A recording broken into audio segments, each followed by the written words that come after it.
بسم اللہ الرحمن الرحیم۔ السلام علیکم ورحمۃ اللہ وبرکاتہ۔ خفی وہ ہے جس کی مراد کسی عارض یعنی امر خارج کی وجہ سے پوشیدہ ہو، نہ کہ صیغے یعنی لفظ کے اعتبار سے پوشیدہ ہو۔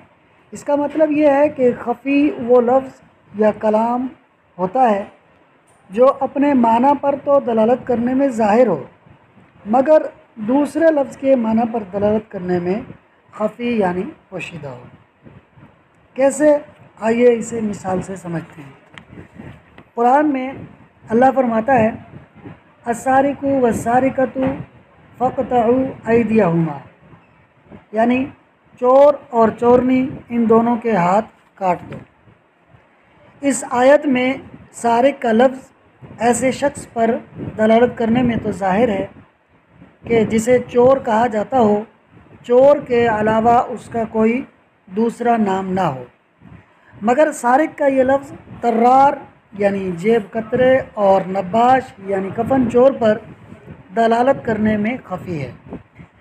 اس لیے خفی نہیں کہ ہمیں طرار کے معنی کا علم نہیں یا نباش کا لفظ کفن چور پر دلالت نہیں کرتا، بلکہ طرار جیب کترے کے معنی پر دلالت کرنے میں اور نباش کفن چور پر دلالت کرنے میں ظاہر ہے، لیکن ان میں خفا اور پوشیدگی اس اعتبار سے ہے کہ انہیں چور کہا جا سکتا ہے یا نہیں، کیونکہ کام تو یہ بھی چور والا ہی کرتے ہیں، یعنی غیر کے مال کو لینے کا۔ یعنی طرار اور نباش کا نام ہی وہ عارض اور امر خارج ہے کہ جس کی وجہ سے سارق کا لفظ ان دونوں پر دلالت کرنے میں خفی ہے۔ خفی کا حکم یہ ہے کہ اس کے معنی کو تلاش کیا جائے گا تاکہ خفا یعنی پوشیدگی دور ہو جائے۔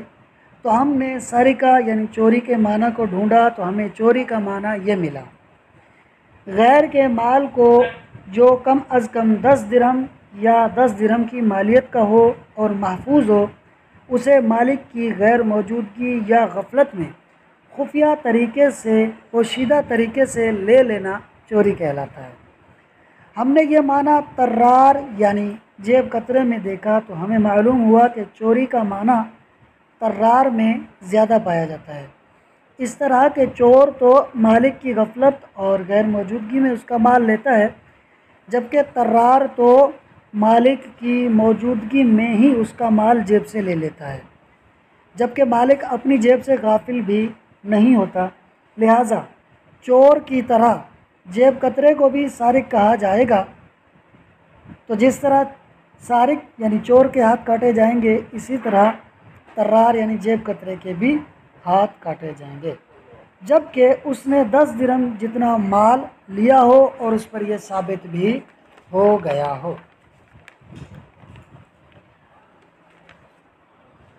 ہم نے نباش میں بھی چوری کا معنی دیکھا تو ہمیں معلوم ہوا کہ نباش میں چوری کے معنی کی کمی ہے۔ اس طرح کہ نباش غیر محفوظ مال کو چراتا ہے جس کی کوئی حفاظت نہیں کر رہا ہوتا، یعنی کفن کو۔ لہٰذا نباش کے معنی میں چونکہ چوری کے معنی کی کمی ہے، لہٰذا اس کو سارق نہیں کہا جائے گا اور اس کے ہاتھ بھی نہیں کاٹے جائیں گے۔ خفی کی دوسری مثال قرآن میں اللہ فرماتا ہے الزانیۃ والزانی فاجلدوا کل واحد منہما 100 جلدۃ، یعنی زانیہ عورت اور زانی مرد میں سے ہر ایک کو 100 کوڑے مارو۔ یہ آیت زانی مرد کو کوڑے مارنے میں تو ظاہر ہے، مگر لوطی شخص کو کوڑے مارنے میں خفی ہے۔ کیوں خفی ہے؟ اس لیے کہ زانی کا لفظ لوطی پر بولا جا سکتا ہے کہ نہیں، یعنی لوطی کو زانی کہا جا سکتا ہے یا نہیں، اس میں خفی ہے۔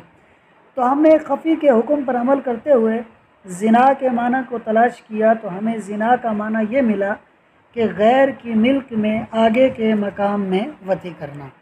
اس کا مطلب یہ ہے کہ ایسی عورت سے جماع کرنا جس سے جماع کرنا حرام ہو۔ زنا میں شہوت و لذت دونوں طرف سے ہوتی ہے، یعنی مرد و عورت دونوں کی جانب سے۔ زنا کا یہ معنی جب ہم نے لوطی میں دیکھا تو ہمیں لوطی میں زنا کے معنی کی کمی نظر آئی، اس طور پر کہ لواطت میں شہوت اور لذت صرف ایک جانب سے ہوتی ہے، وہ بھی فاعل کی طرف سے۔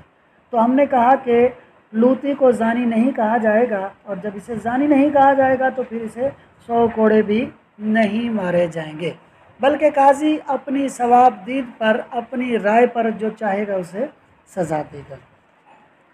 یوں ہی اگر کسی نے قسم کھائی کہ وہ فاکہہ یعنی پھل نہیں کھائے گا، تو اس کی یہ قسم ہر اس پھل میں ظاہر ہوگی کہ جسے حصول لذت کے لیے کھایا جاتا ہو، لہٰذا جو پھل لذت کے طور پر کھایا جاتا ہو اسے کھانے سے وہ شخص حانث ہو جائے گا، یعنی اس کی قسم ٹوٹ جائے گی، مگر انار اور انگور کے حق میں اس کی یہ قسم خفی ہے۔ اس طرح کے انار اور انگور کو فاکہہ کہا جائے گا کہ نہیں؟ کیوں؟